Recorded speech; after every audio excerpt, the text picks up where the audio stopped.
Sumhatle thamoi se aigi nungsibi nangi na tona Sumhatle nang Sumhatle ningon thamoi se pamu ba aigi nungsiba nangi na tona chagli bang si maire si sunangi ni khikli banung shirik se sunangi ni ha thimjin thamoi se aigi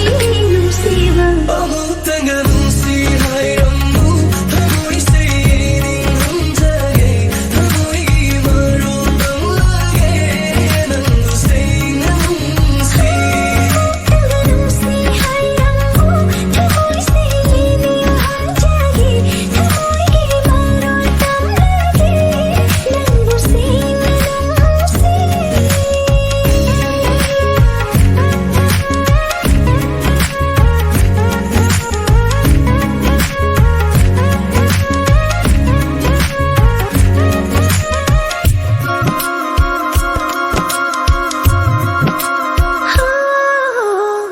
Chakli batap tap na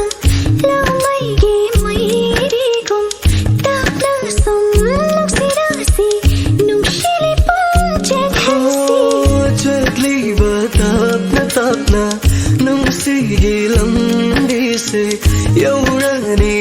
nung si panthum nung si lipung chet lani chin ma na hai ri se thamoi na khan ba ya wani mi tu na utli ba nung si ba thamoi ge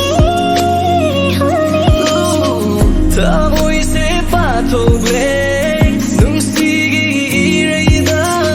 thingla roi thamoi chel se Chakli banung si mai ri si sunangi ni khigli barung si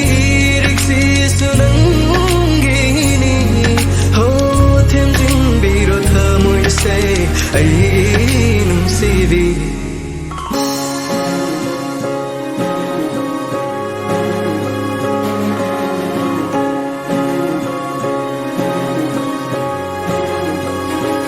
Bigi khan na thamoi se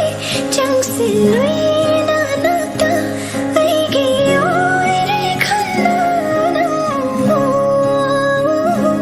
hai nam na ma hai se lot sin ge khan na so on thok lo re mit ye noi chagli